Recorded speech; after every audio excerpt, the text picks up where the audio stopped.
Now, this could be a bold statement, but I'm going to make it anyway. I think Catherine Devon and Sanwan Wolf being members of the Blackbeard Pirates does foreshadow Loki and Yamato join the crew. Here's why. Catherine Devon is a mythical Zoan fruit user. She is the user of the dog fruit mythical model Nine-Tailed Fox. So she's a nine-tailed fox. And yes, foxes are canines. They are related to dogs. Okay, so she is that. And specifically, she is a creature of Japanese origin, which I think is quite odd because nothing about her is Japanese but her ability. So that's very funny. But then you look over at Sanwan Wolf. He is the huge fruit user, which is a paramecia type devil fruit that has made him the largest person in the world. Now, let's tackle that first. Of course, you know Sanwan Wolf is a giant. He specifically does not seem to be a giant from Elbath. He seems to be a giant from somewhere else.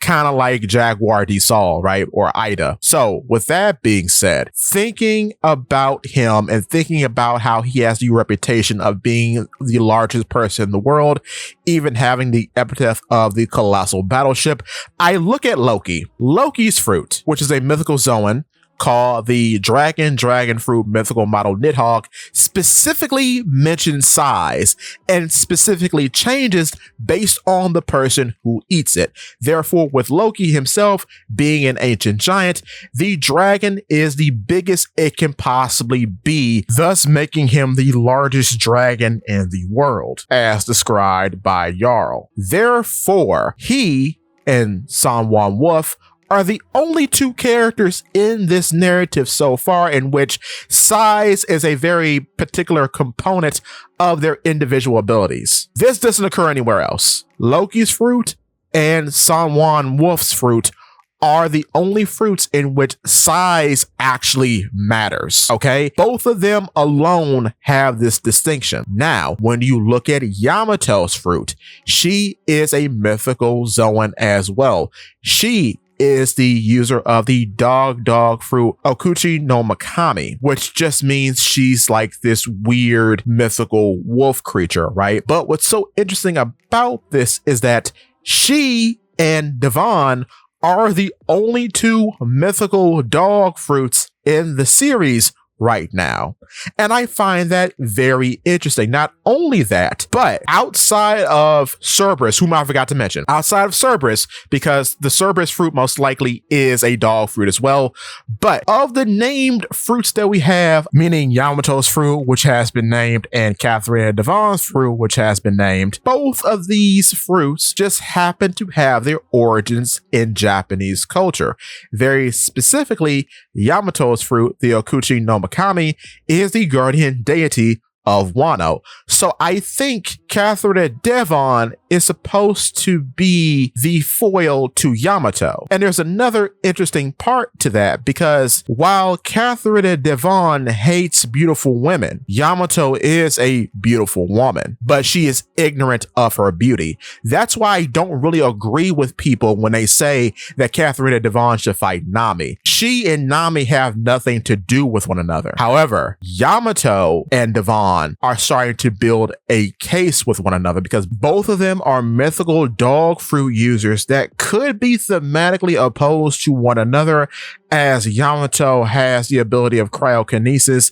So based on how cubies or nine-tailed fox are sometimes associated with fire, I could see another aspect of Catherine Devon's power in the future being pyrokinesis, but I digress. To continue, with their origins set in Japan, both of them now have this weird, I guess, relationship with femininity, because while Yamato, unlike Robin or Nami, does not really use her femininity to her advantage at all. She knows that she is a woman. This has been confirmed 3 times in 3 different places, twice in the Viver cards, then again in the SBS that just came out, which is SBS 114. So she is a woman through and through. There are no additional caveats to that. She is just taking up the title of Odin during the events of Wano. But as a woman, she doesn't really embody femininity in any particular way other than her appearance, because she looks like a shrine maiden. But other than that, she doesn't really utilize her femininity to her advantage in any meaningful way. So I could see the irony being that Catherine Devon hates Yamato for being beautiful, but Yamato just doesn't know what she's talking about, because Yamato doesn't see herself in that way. She doesn't see herself as a beauty who then could use that physical attraction to get what she wants. She just doesn't do that. So that's the irony I see building between the two in the future, possibly.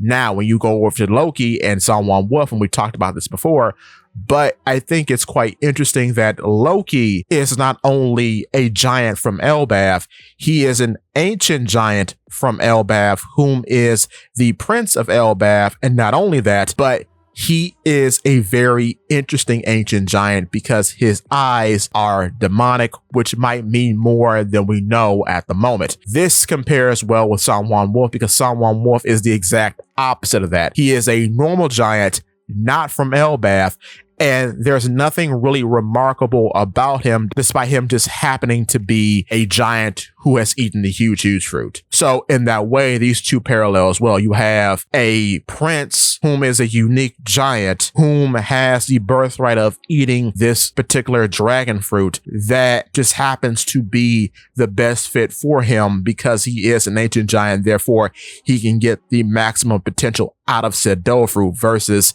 a giant whom just so happened to come across the paramesa type devil fruit known as the huge fruit, whom just happens to be the biggest person in the world because he just so happened to eat that fruit. Another interesting thing about Loki and Yamato versus Catherine Devon and Song Wolf is that Loki and Yamato are vaguely unknown quantities despite their power and reputation, because even though Loki has a bounty, it's considered a special bounty. We don't know what the specifications of his bounty are, but it's weird that he has a very high 2.6 billion berry special bounty. But otherwise, he's not really a known threat to the world at large.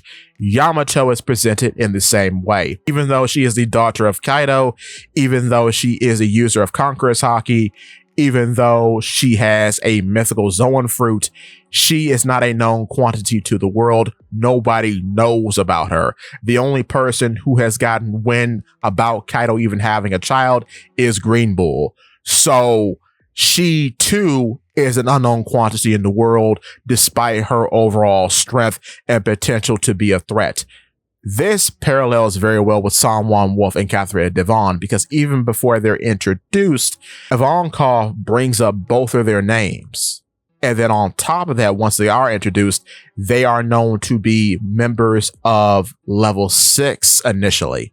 So they were put away for terrible crimes, and that is why they are held and impaled down. So they have some of the most infamous reputations one can have in the One Piece world, versus these two who really aren't that well known in the world at large. And I think that's a very interesting parallel between these four. But with that being said, I do think Catherine Devon and Song Wolf could be foreshadowings to Yamato and Loki joining the crew in the future. Now, in terms of Loki's size and how he'll fit on the boat, we've done several videos about that. I have no clue how that would happen, but we have a lot of options as to how that can occur.